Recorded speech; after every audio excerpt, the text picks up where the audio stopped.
brand is really a meaning system. It really is a way to communicate to a group of people, a marketplace. These are my values, and this is what I stand for. This is my mission. And so branding has a much deeper kind of impact, and hopefully the smart organizations, services, companies, etc., understand that distinction, and they're working very hard to make sure that what they believe they stand for is what the marketplace actually perceives. Welcome to a special edition of The Ripple Effect. I'm Dan Loney. In honor of Juneteenth this month, Senior Advisor to the Dean for the Coalition of Equity and Opportunity, Kenneth Shropshire, will be your special guest host. In each episode this month, Ken and Wharton faculty are focusing on the critical themes of diversity, equity, and inclusion. We'll be covering a diverse range of topics, bringing you the latest insights and knowledge that you could apply to your life and work. So get ready to dive into this special edition of The Ripple Effect with guest host Ken Shropshire. So the topic we're talking about today with Americus kind of links us back in to what companies are doing around diversity, equity, inclusion. You're seeing a little bit firsthand as well. Give us your thoughts on how companies are reacting to this issue. Well, part of what we're looking at is how they reacted initially post George Floyd, kind of that moment compared to where we are now. And I think that's where we all need to step back and think about our companies still doing what they need to do or what they said they were going to do, and evaluate the circumstances as they stand. Well, I will let you two get at it. A pleasure to have on the show Americus Reed, marketing professor here at the Wharton School. Americus, always great to talk to you, my friend. Great to see you as well, Dan. I appreciate the opportunity. Thank you. Gentlemen, enjoy your time. Thanks, Dan. Americus, I'm happy to be doing this. One of my longtime friends at Wharton. Thanks for being here, man. I appreciate you. Yeah, thanks a lot, Ken. As one of my key mentors, always a pleasure to sit down and have a conversation with you because I walk away a little bit smarter. So I'm excited to have that experience as well today. That's a marketing thing. You know how to don't even in the private conversations. but Americus, you and I talk about these issues a lot. I mean, partly as being two of the senior African American leaders in the school and on campus as well. And, one of the things that I want to highlight to folks is that you are a branding expert and you are not a race branding expert. And so this is a conversation that talks about what you know best, branding, and as applied to this topic. What's the importance of branding for a company overall, just before we get into this? Well, I love that question. Thanks for that, Ken. I think it's important because if you step back, you think about what is branding and how does it fit into the overall context of the organization. It's huge because in some senses, we think about branding and we're sometimes fooled because we think it's a picture, it's a tagline, it's a logo. And certainly brands have external markers that communicate to the world, this is where we are and how you can find us. Right. But if you step back and you think about it a little bit more generally, Ken, a brand is really a meaning system. It really is a way to communicate to a group of people, a marketplace. These are my values, and this is what I stand for. This is my mission. And so branding has a much deeper kind of impact, and hopefully the smart organizations, services, companies, etc., understand that distinction, and they're working very hard to make sure that what they believe they stand for is what the marketplace actually perceives. Right. So that gets us into this context, into the race to the workplace context that we're talking about in this series. And, at post George Floyd, there's just a new study from McKinsey that says the companies have committed to, now it's up to $340 billion, which is an unbelievable number, to these issues related to equity and opportunity broadly. And 141 billion of that has been committed just in the past year. So, there's apparently still a lot of work to be done. But how are companies, in terms of branding, how are they utilizing this moment and the announcement of these funds? What needs to go hand in hand with that?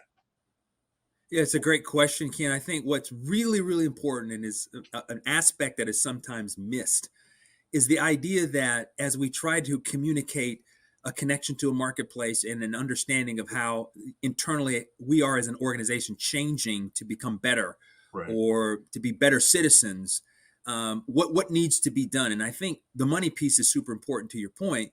But what's equally important is the understanding of once we create diversity, once we create inclusion, once we create a kind of composition within the organization, that we're actively trying to manage that in a way that allows that inclusion, that change in the organization to actually be successful. So it's a really serious mistake if you just create diversity and you try to walk away and think it's going to happen, and facilitate all the efficiencies, all of the positive things on its own.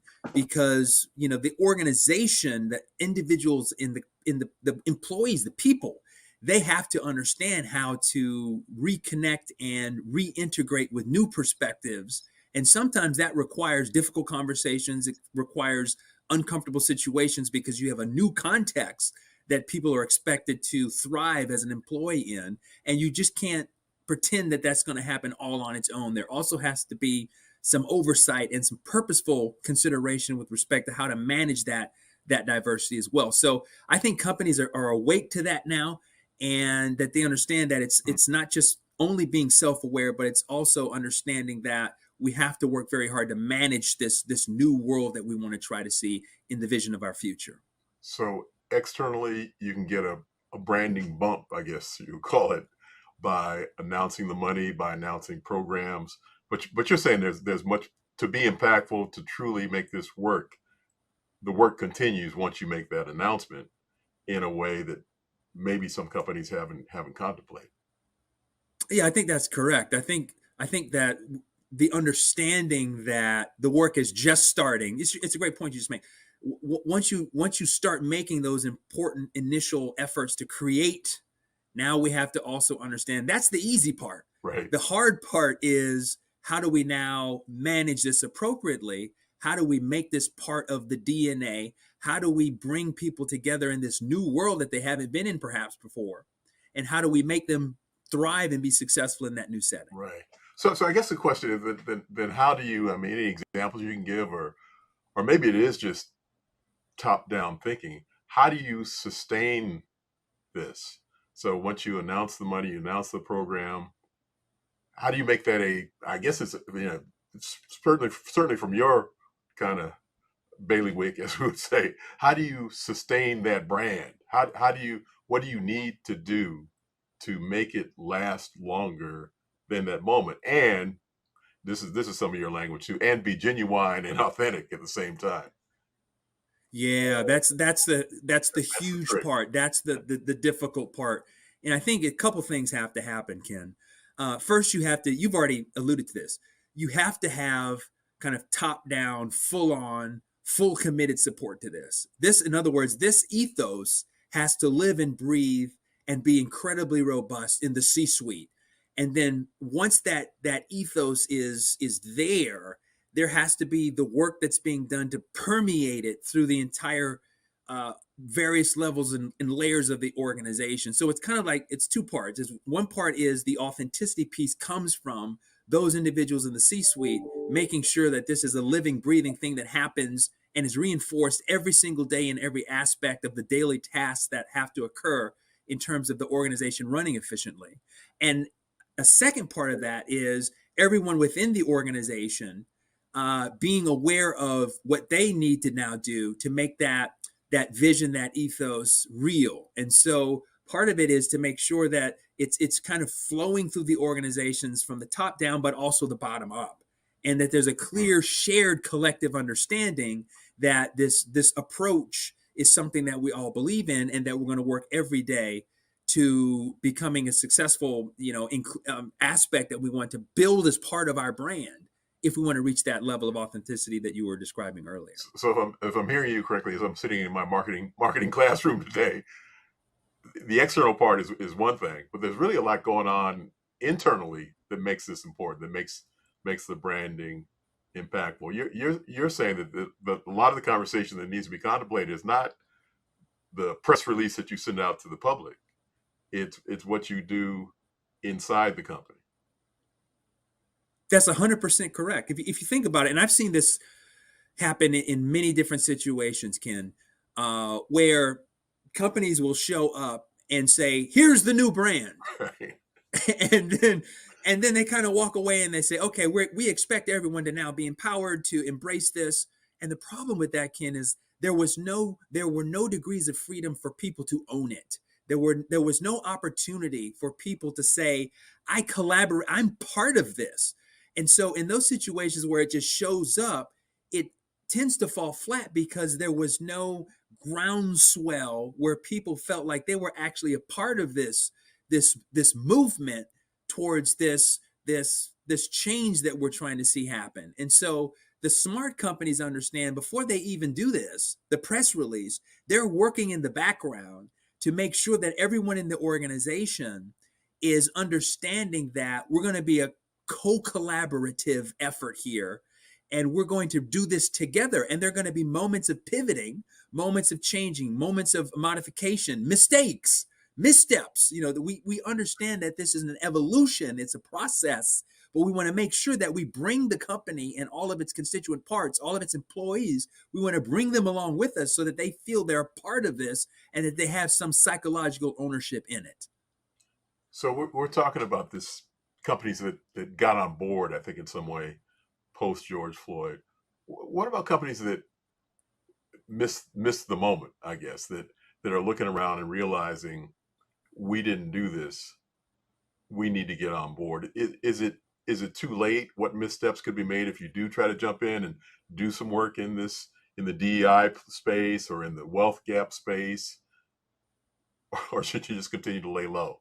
I mean, what advice do you give companies that are saying, okay, that maybe, to use the language, maybe they just woke up? What should they do? Yeah, it's a great question. It's a hard question to answer, Ken, because one can make a philosophical argument that getting on the ship late is better than not getting on at all. One can make that argument for sure. Right. But I think the marketplace, there is a kind of settling point where the marketplace will, if you wait too long, or if you're perceived as kind of going along because of social pressures or of a herd mentality or whatever, that obviously is going to decrease your ability to do it in a way that's authentically perceived as something genuine and so on and so forth. So I think, but even those companies just have a decision to make, because even if you're going to jump in late, here's my rule that I always tell companies: you can't half do this. This is not something where you can sort of say, well, we think it's important, but we don't want to offend some people. So we're going to try to thread this needle, and we're going to try to use kind of really safe, ambiguous language so everyone's happy. And like this group's over here, no one gets offended. You can't do it that way. You have to literally say, this is something that the C-suite, the company, the ethos, the brand, what we stand for, we believe in this, and we are going to move forward with this and create this, and we're going to stand behind those core values. And I think this idea of committing fully and living with the consequences of whatever that might mean, because there may be groups of consumers, there may be target markets that feel that they no longer can connect with you because of this type of stance that you're taking. But that's the whole point of purpose marketing. That's the whole point of creating a strong stance on an issue, whether it be social justice, wealth gaps, the other kinds of things that you were mentioning, to explicitly step out there and say, this is what we stand for. This is something you have to do explicitly, directly, clearly, and articulately. So when we think broadly about this, the branding issue related to DEI issues in the workplace, one of the things that I always come back to, especially being involved in sports so much, is the idea of what to do when something goes wrong, and not, we'll call it external, not like the George Floyd kind of moment, but with your company, for example, the senior executive says the N-word, or there's a sexual harassment case that's brought against a high-profile individual in your organization. These are one-off moments where these companies may have something like the post-George Floyd activities going on. What is it the company should do when these moments, and I know each one is different. I mean, and I know we have to individualize what happens. But in sports, the tradition has been, you say the N-word, you're going to be fired the next day. And there's a variety of follow-up kinds of things have happened.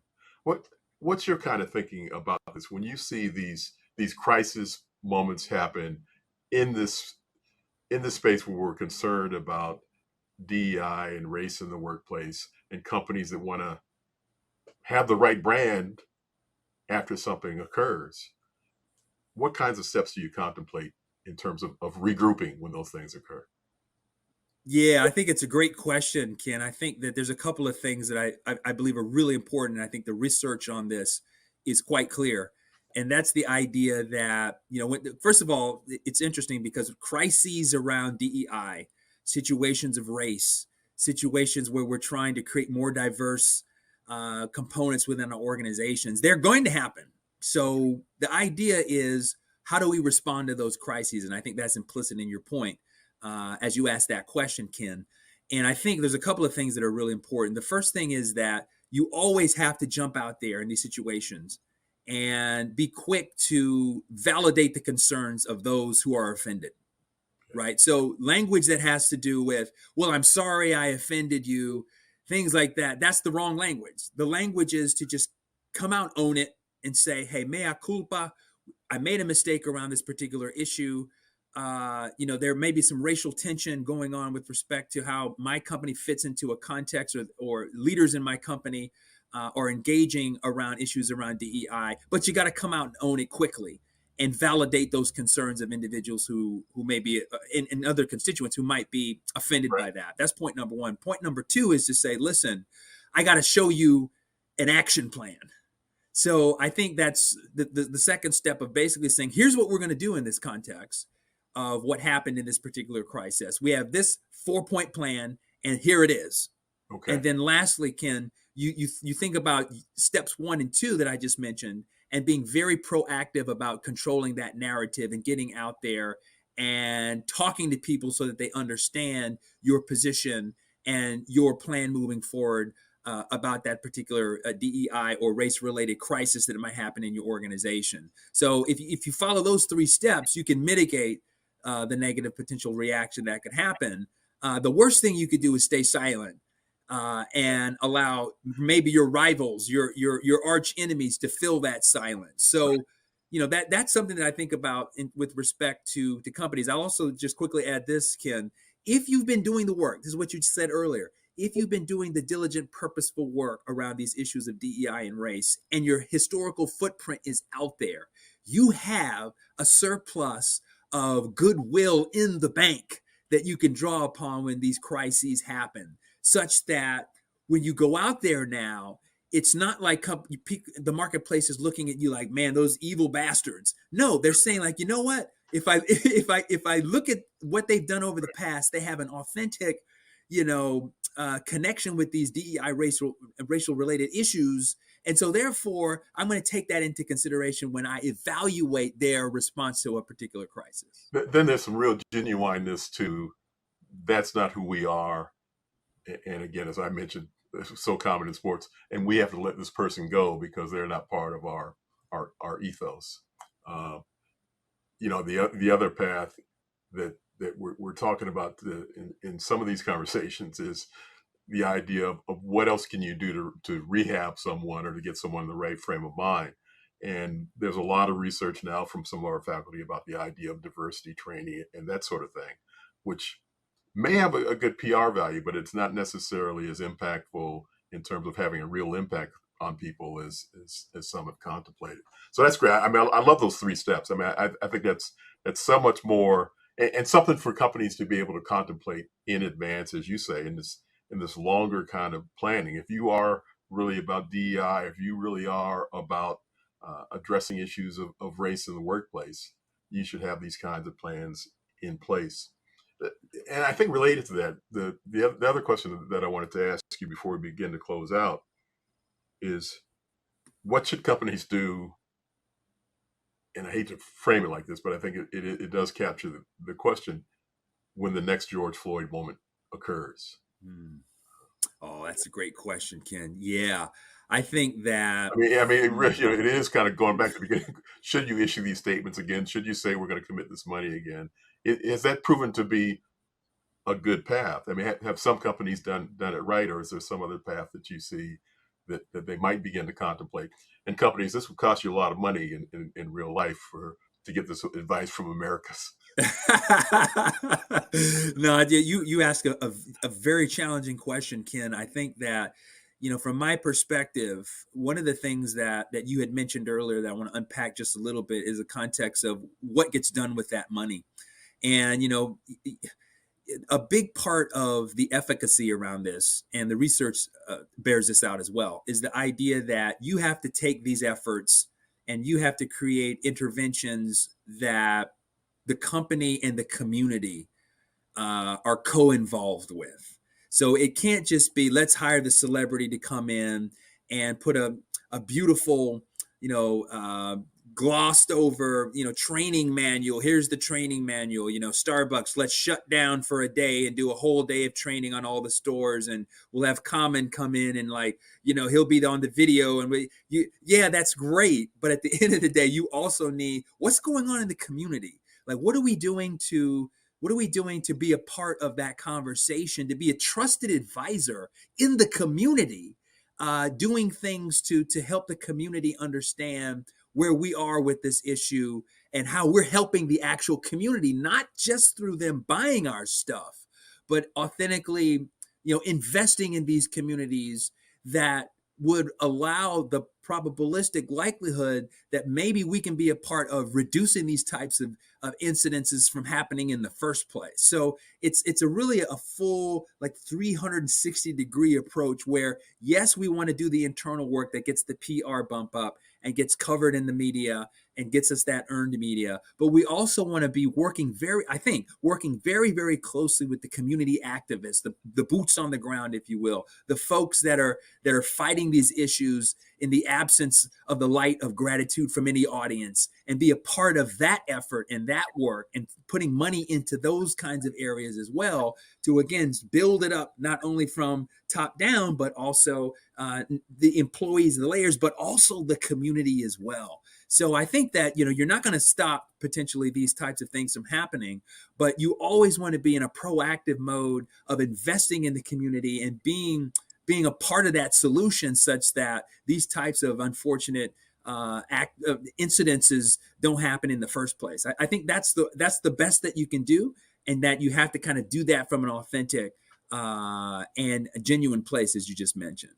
Americus, I love these insights. The idea of being on top of branding before the trouble starts, how to address issues when they do come, how to be on a high alert that any moment might be a branding moment. And especially insightful to me was the idea of, it's not just the external message, it's what you do internally as well. How is it that you get your people on board? Americus Reed, thank you very much. Thank you. I really appreciate the opportunity. Always great to talk with you, Ken. Likewise.